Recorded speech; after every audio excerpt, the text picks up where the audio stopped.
Bismillahirrahmanirrahim. Assalamualaikum warahmatullahi wabarakatuh. Selamat sejahtera dan salam Malaysia Madani.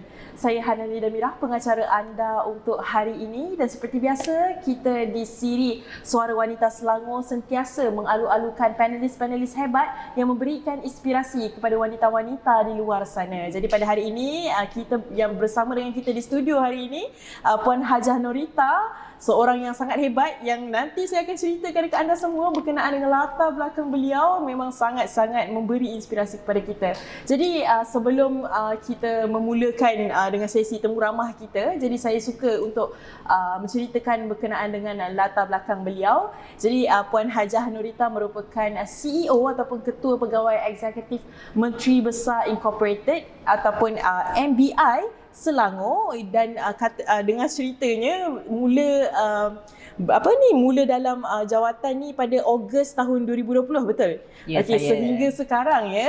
Okey, dan juga beliau adalah antara orang yang memperkenalkan inisiatif-inisiatif di bawah Kerajaan Selangor. Dan daripada segi latar belakang pendidikan pula, beliau memperoleh ijazah sarjana pentadbiran perniagaan di Universiti Malaya, dan sebenarnya beliau berkhidmat lebih daripada 30 tahun di Perbadanan Kemajuan Negeri Selangor ataupun PKNS. Banyak ni pengalaman ni. Tak apa, saya akan ceritakan lagi. Okey, dan beliau sebenarnya berpengalaman luas dalam bidang pengurusan, kemudian perancangan industri termasuk institusi-institusi kerajaan, perhubungan awam dan juga hartanah serta hal ehwal korporat. Jadi selamat datang saya ucapkan kepada Puan Hajah Norita sebab sudi meluangkan masa bersama dengan kami hari ini.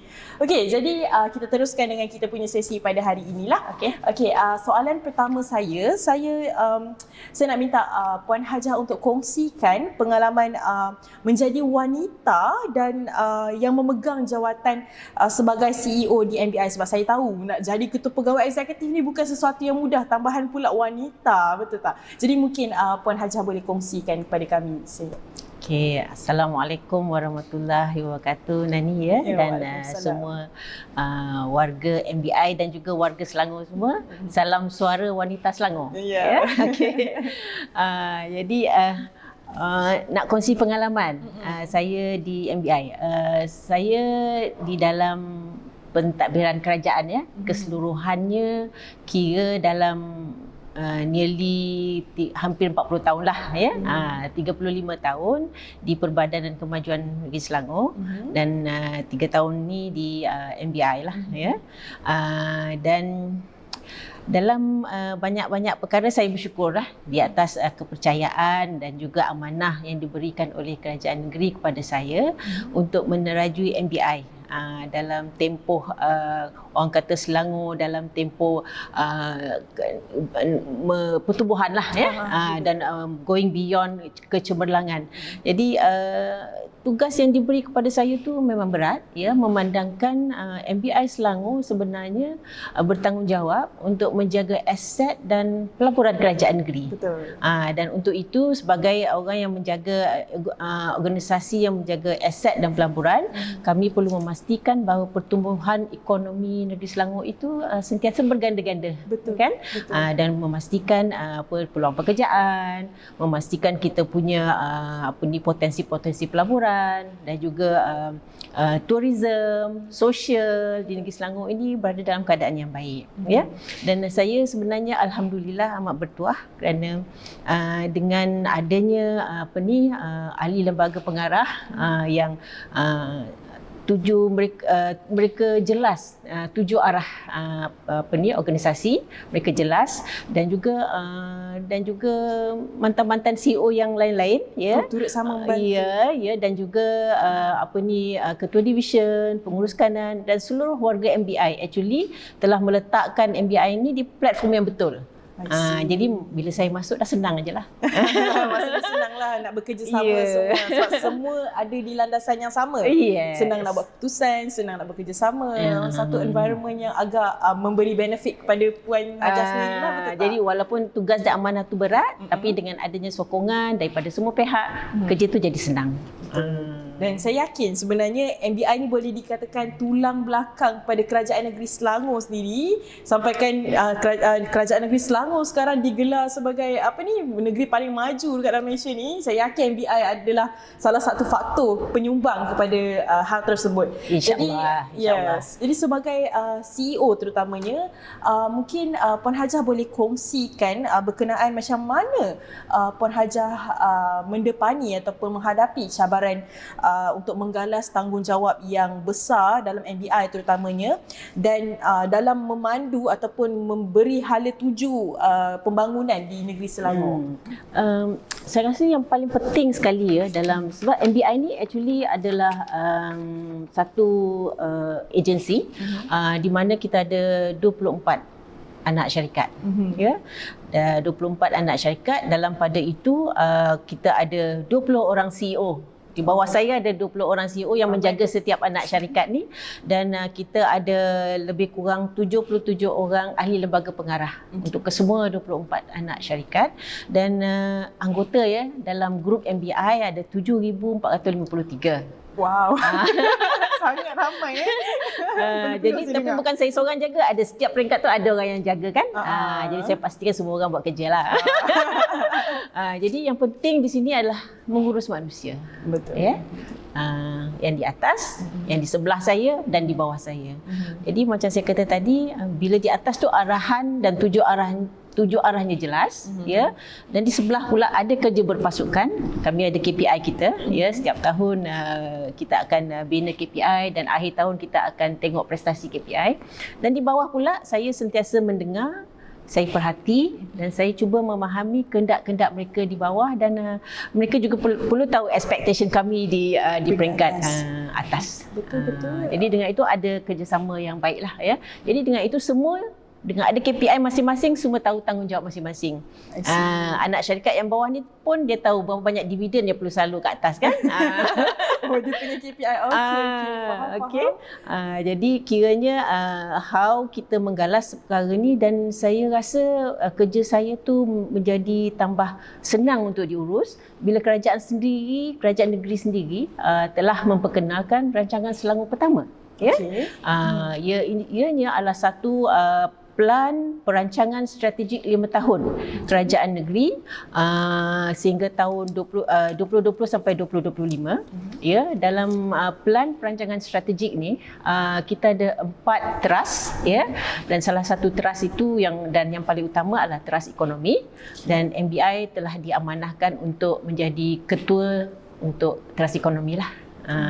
Dan dalam trust ekonomi itu pula kita ada 3 zon pembangunan, iaitu Idris, Sabda adalah zon pembangunan Sabak Benam, Idris zon pembangunan di bahagian selatan, dan zon pembangunan ekonomi SMG, iaitu pembangunan di sepanjang Sungai Pelang.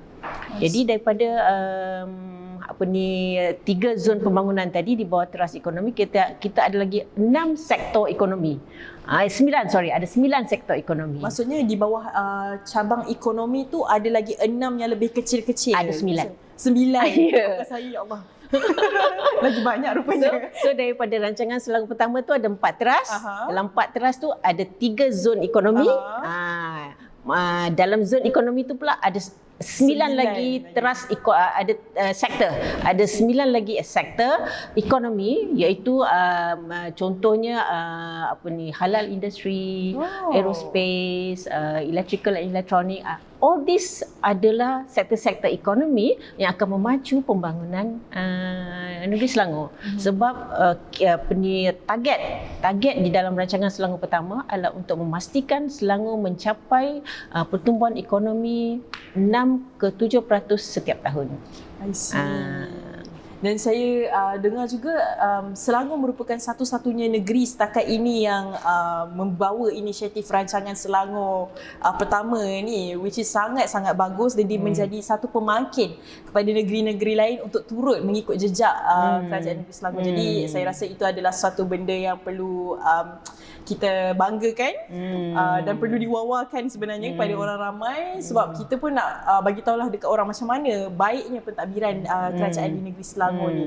Tapi despite all of the sebab banyak sangat benda, saya nampak macam banyak sangat tanggungjawab yang perlu digalas oleh puan sebab terlalu banyak ni. Tapi disebabkan puan cakap tadi ada kerjasama yang baik daripada peringkat bawah dan sebagainya. Jadi boleh tak puan kongsikan sedikit mungkin macam mana apa yang puan jadi pada hari ini? Mungkin puan sebenarnya ada idola puan yang puan memang rasa macam dia ni adalah satu inspirasi buat saya. Sebab saya pun nak jadi macam tu juga. Mungkin puan boleh kongsikan sedikit. Okay, while growing up daripada sekolah hingga ke universiti, saya always fascinated dengan Helen Keller. Okay. Walaupun tak pernah jumpa tapi saya baca dia punya perjalanan hidup dia. She is actually an American writer. Cacat penglihatan, cacat pendengaran, tapi dia bekerja keras. Dia belajar bercakap. Walaupun percakapan dia tak jelas, dia belajar. Dia overcome dia punya kelemahan kan. Jadi ada satu quotation dia yang saya suka quotation dia, I am only one. I cannot do everything, but I can do something. So I will not refuse to do something that I can do. Jadi itu jadi macam satu inspirasi bagi saya dalam proses saya pembelajaran, proses saya bekerja. Saya always pesan pada diri saya dan juga kepada orang-orang adik-adik bawah saya kata, kita jangan menolak kerja. Okay? When you are a young officer, you ambil je apa bos you suruh buat kerja, walaupun ia bukan dalam skop tugas you, tapi bila bos suruh kita buat, maknanya dia percaya kita boleh buat. So kita buat. InsyaAllah walaupun mungkin salah, tapi at least we experience. Kita dapat experience tu kan. Jadi jangan menolak kerja. Itu saya punya prinsip. Jangan menolak kerja, buat saja apa kerja dan you gain experience and you grow. That is how you grow. I see. Okay, mungkin sebab daripada gaya bercakap tu, daripada cara puan kongsikan bagaimana puan nak sustain untuk sentiasa ada that semangat untuk bekerja kan. Mungkin puan boleh sharekan sedikit tips ke macam mana nak kekal passionate dalam kerja yang kita buat ke kan? Macam mungkin tu ada perkongsian peribadi lah. Sebab saya pun macam nak tahulah kan. Sebab kita ni orang muda ni sebenarnya dia ada satu masa tu dia rasa macam dia nak kena buat kerja ni tapi macam tak nak buat. Sebab macam puan cakap sebab kita perlu bekerja keras. Something yang mungkin puan boleh kongsikan sikit ke? Kita kena passionate lah mungkin kadang-kadang bila kita dah graduate tu saya graduan ekonomi statistik. Jadi bila keluar tu kita nak buat apa kerja statistik ekonomi ni tapi bila saya join PKNS tu I started as a research officer, buat kajian, buat database kan. So daripada situ kita belajar sikit-sikit kan. Jadi yang penting kita passionate. Apa saja tugas yang diberikan tu kita buat sebaik mungkin. You don't have to be perfect 100% kan. Kita buat yang sebaik mungkin. Macam Helen Keller tadi, you do something which you can do, you buat sesuatu. Jadi daripada situ kita try to be passionate, kita buat dengan baik, buat akhirnya bila kita tak tidur malam ke untuk buat kerja tu, akhirnya kita puas hati. Betul. Saya suka ayat yang puan cakap yalah kita tak boleh nak expect benda tu perfect sebab kita pun manusia melakukan kesilapan dan belajar daripada kesilapan, betul tak? Okey, jadi soalan saya yang seterusnya ini berkaitan dengan konsep DEI ataupun diversity, equity dan juga inclusion.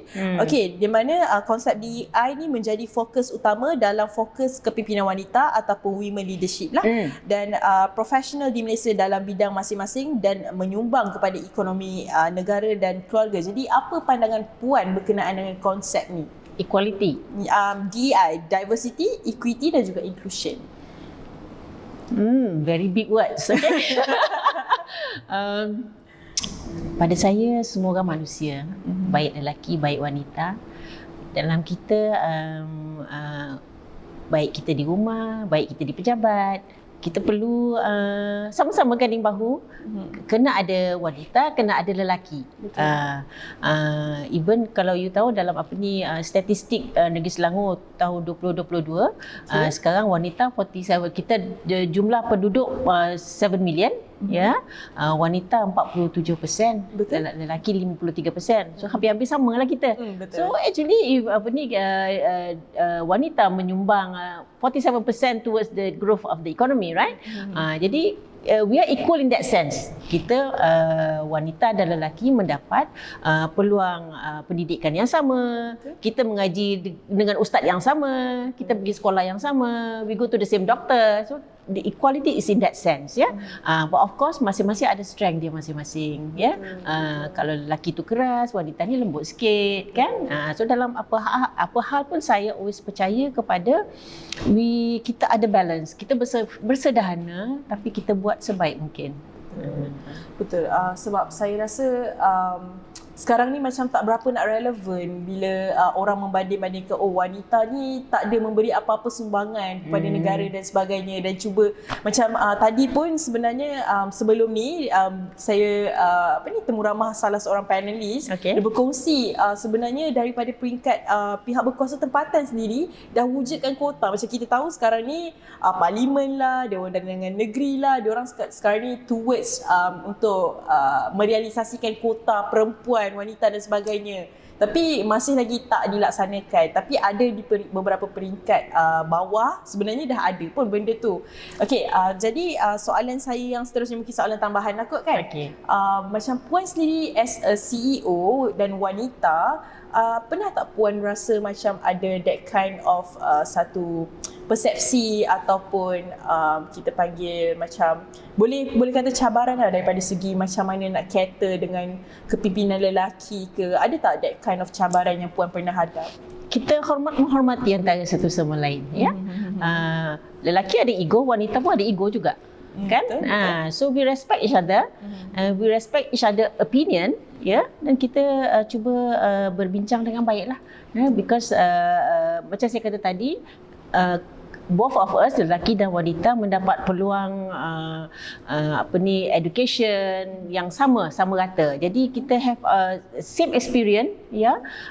Dan untuk itu kita ada pandangan, ya, yang pandangan masing-masing, dan kita dapat menyampaikan pandangan kita, dan ya, respecting each other's opinion, that's the best. Okay, alright. Itu dia punya keywords, respect each other. Okay, jadi untuk ni soalan terakhir, bukan soalan lah, mungkin sedikit pesanan kepada kita punya penonton-penonton yang sedang menonton. Puan ada apa-apa nak kongsikan kepada kita di sini ataupun di studio? Okay, oleh kerana kita suara wanita Selangor kan, ya. Pada saya kita kita perlu invest terhadap wanita. Kita perlu berdayakan wanita tersebut. Ni apa yang dibuat oleh WBS, apa yang dibuat program-program yang dibuat oleh Anis, Yawas adalah program untuk memberdaya wanita. When we invest kepada wanita, dia invest kepada pendidikan anak-anak dia. Betul. Kan? Bila anak-anak dia baik, diberdayakan anak-anak, akan berdayakan keluarga. Bila berdayakan keluarga, dia akan memberdayakan masyarakat. When memberdayakan masyarakat, dia akan memberdayakan the nation itself. So from there I can say that wanita menyumbang invest 47% terhadap pemberdayaan pembangunan nation untuk Negeri Selangor, kan? Betul. Jadi so bila satu keluarga tu sihat, jadi kita dapat menyumbang terhadap the human resource di Negeri Selangor ni. Kita perlukan ramai tenaga pakar, para mahir untuk kita membangunkan ekonomi Negeri Selangor, kan? Jadi semua orang, ya, baik wanitanya, baik lelakinya adalah penting. Because each of us invest dalam pembangunan Negeri Selangor. Betul. Okey, saya nak tambah lagi sebenarnya soalan. Silakan. Risau kita punya panelis dekat sini, kan? Tak, saya cuba sebab saya menarik, saya tahu yang kerajaan Negeri Selangor ni ada banyak sangat inisiatif, terutamanya dalam memberdaya wanita, kan? Mungkin Puan boleh kongsikan sedikit program-program ataupun inisiatif-inisiatif untuk wanita yang daripada MBI sendiri yang puan rasa memang impactful dan mampu menarik minat. Mungkin ada dalam kalangan penonton kita tak tahu pun berkenaan dengan inisiatif yang ada tu. Boleh kongsikan sikit? Okey, melalui MBI, anak syarikat kita iaitu WBS, Wanita Berdaya Selangor adalah anak syarikat 100% owned by MBI. Ya, di bawah WBS kita ada banyak program-program inisiatif pemberdayaan wanita dari segi memberdayakan kemahiran dia, memberdayakan sosioekonomi dia, ya. Dan selain pada itu kita ada satu program ANIS di bawah WBS, iaitu program khas untuk membantu ibu-ibu keluarga, membantu dari segi pembelajaran anak-anak istimewa. Okay. Kita tahu kos untuk pembelajaran anak istimewa ni mahal. Betul. Ya, jadi kerajaan negeri ada satu program di mana kita akan buat saringan kepada anak-anak istimewa ini, dan selepas saringan itu kita akan adakan program latihan kepada mereka. Daripada umur berapa tu? Umur I think 3 tahun. 3 tahun ke atas, ya, 3 tahun, dan sampai kepada umur 12 tahun, ya. Kita ada taska daily punya tu, dan taska di Seksyen 7 dan taska di IDCC juga di sini. Dia punya pusat pembelajaran untuk anak-anak istimewa ini. Jadi daripada situ latihan untuk mereka, orang kata, independent living skill.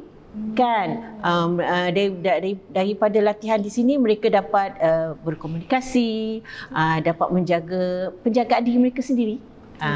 So to make them independent living kemudian hari. Jadi perancangan masa depan kerajaan negeri adalah untuk memberi latihan yang lebih tinggi lagi. Setakat ni masih sekolah taska lagi. Sekarang ni kerajaan negeri akan memberi mencadang, merancang untuk memberi latihan untuk anak yang lebih dewasa. Okay. Jadi selain pada itu kita ada juga program-program lain lah, program saringan kesihatan, program untuk pemberian vaksin percuma, ya, program pembangunan ibu tunggal, banyak program di sini. Dan selain pada itu kita juga ada program-program untuk Selangor Kerjaya.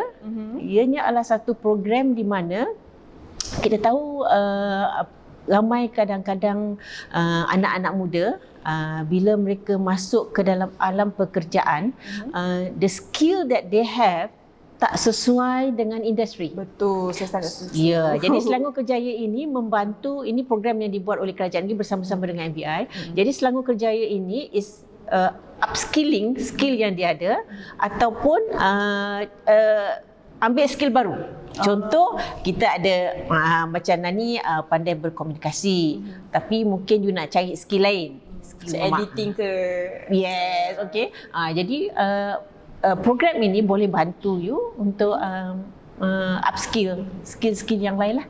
Selain pada itu, kami juga will match dalam platform Selangor Kerjaya ini, mana-mana employer yang mencari pekerja, kita akan matchkan dengan anak-anak muda yang mencari pekerjaan. Because dari dalam sistem kita tu, kita akan ada satu test yang dibuat oleh pemohon-pemohon nak profile dia punya kemahiran yang dia ada. Daripada profiling tu kita match dengan the employer yang berkaitan. Wow. Okey.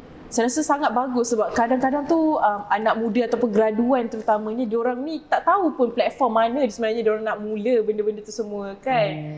Dan saya sangat impressed dengan, sebab saya tahu memang Selangor ada banyak sangat inisiatif yang cover, boleh katakan semua kategori, tak kisah, bukan kira gender, bukan kira umur, semua. Tapi saya sangat tertarik dengan inisiatif untuk kanak-kanak kurang upaya tadi, sebab tak ramai yang begitu macam ambil peduli berkenaan dengan kebajikan-kebajikan golongan kurang upaya terutamanya. So pesanan saya tadi Nani tanya apa pesanan saya. Pesanan saya pada anak muda, semua rakyat negeri Selangor, update yourself on program yang ada di bawah kita Selangor. Jangan lupa layari website Selangor Penyayang, betul Ya, Selangor Penyayang. jelajah kita Selangor Penyayang ya. Jadi di situ ada banyak program ya, dan kita pilih mana program yang sesuai untuk kita. InsyaAllah. Jadi untuk penonton-penonton kita yang mencari apakah benefit-benefit yang anda bakal dapat, ini untuk rakyat Selangor saja khususnya, bolehlah pergi ke laman website www.selangorpenyayang.my kalau tak silap saya. Cik, saya hafal. Okey, terima kasih atas perkongsian yang saya rasa sangat-sangat compact dan juga jelas, terutamanya ramai sebenarnya yang tak tahu berkenaan dengan inisiatif-inisiatif yang ada ni. Walaupun diorang dah duduk Selangor ni 20 tahun, 25 tahun dan lama lagi lah sepatutnya kan. Okey, jadi macam yang kita tahu, Puan Hajah pegang tampuk boleh dikatakan yang paling tinggi dalam MBI itu sendiri. Jadi saya yakin tugas dan tanggungjawab tu amat berat. Mungkin 24 hours, 24/7 perlu dengan telefon bimbit kan, kena perlu bekerja. Jadi macam mana Puan sebagai seorang wanita yang dah berkeluarga membahagikan masa antara kerja dan juga keluarga? Mungkin boleh kongsikan. Okey. Saya ada 6 beautiful children. Semua perempuan? tiga lelaki, 3 perempuan. Saya ada 4 cucu dah. Okey. Nampak masih awet muda ya. Saya ada 4 cucu ya. Jadi soalannya bagaimana saya balance. Of course sokongan daripada suami itu penting kan. Sokongannya dia ringan tulang. Dia boleh buat kerja rumah, masak pun dia boleh. Tapi kalau dia masak kat dapur jangan kacau Husband dia penting. Okey. So dan yang paling penting juga is extended family. When you have extended family together with you, contoh you punya mother-in-law staying together with you kan. Jadi bila kita pergi kerja, kita tak risau ada orang tua kat rumah yang tolong tengok-tengokkan. Saya ada maid ya, ada pembantu rumah. Jadi pembantu rumah tu buat kerja tapi ada orang oversee kerja dia kan. Ada supervisor. Ada supervisor. Jadi kita rasa tenang bila buat kerja kan. Betul. Jadi walaupun kita bekerja lama, lambat, balik malam, tapi kita rasa selesa dan kita rasa kita berada dalam keadaan yang selamat. Supaya juga sekarang ni macam bila anak saya rumahnya berdekatan dengan rumah saya. Jadi bila pagi-pagi bila anak dia 2 orang, bila hantar anak dia sekolah seorang pagi, seorang tengah hari. Yang sekolah tengah hari tu dia tempang di rumah saya. Jadi one lah ya. Jadi mak saya, nenek mereka ada di rumah untuk menengokkan. Okey. So saya rasa macam external factors ataupun external support system tu sangat penting. Sebab lagi satu, sebab tadi Puan dah ceritakan yang staff sendiri pun bagi kerjasama. Maksudnya Puan dapat support system yang baik di tempat kerja dan juga family yang sangat supportive dan juga faham dengan kerja Puan, yang menjadikan benda tu lebih mudah, betul tak? Sebab tak ramai orang dikurniakan that kind of benefit kan. Sebab setengah orang dekat rumah hanya tak okey, dekat tempat kerjanya ni, tapi Puan dapat kedua-dua benefit tu. Jadi saya rasa itu juga mungkin faktor utama mengapa benda tu bukanlah satu isu untuk membahagikan masa ya. Jadi saya selalu pesan dengan staf saya, kita tak boleh orang kata buat kerja saja kan ya. Kita kadang-kadang decision komunikasi kita dengan rakan sepejabat itu kadang lebih baik bila kita buat program di luar. Sebab itu bila di MBI saya perkenalkan kita punya kelab sukan narikasi di mana mereka boleh bersukan, beriadah bersama. So when you gaduh-gaduh kat pejabat tapi bila kat luar you main badminton sama-sama, hilanglah rasa marah tadi ke rasa kan. So ada semangat berpasukan tu ada balik. So be professional lah kiranya. Apa yang jadi dekat pejabat, stay in pejabat. Dekat luar kita makan sama-sama, minum kopi sama-sama. Tapi Kadang-kadang decision tu buat di luar juga kan. Tadi apa yang kita bincang tadi kita selesai kat luar. Biasa lah tu. Mira tu kadang-kadang benda dekat ni pun dekat rumah pun tak, kita secara tak sengaja pun kadang-kadang kita terbawa-bawa juga benda yang di pejabat ke rumah. Sebab kadang kita kerja pejabat balik malam ke very stressful. Betul. Kan, so you need to unwind, and then di MBI ada satu hari kami khaskan di mana hari Rabu mereka boleh datang ke pejabat dengan memakai baju sukan mereka, baju kelab. Okey, maksudnya ada standardized baju daripada MBI sendiri lah. Wow, sangat menarik. Okey, jadi saya nak ucapkan terima kasih kepada Puan Hajah Norita kerana sudi meluangkan masa bersama dengan kami, sebab saya tahu as a CEO Puan punya schedule sangat-sangat busy. Semoga kita berjumpa lagi. Assalamualaikum.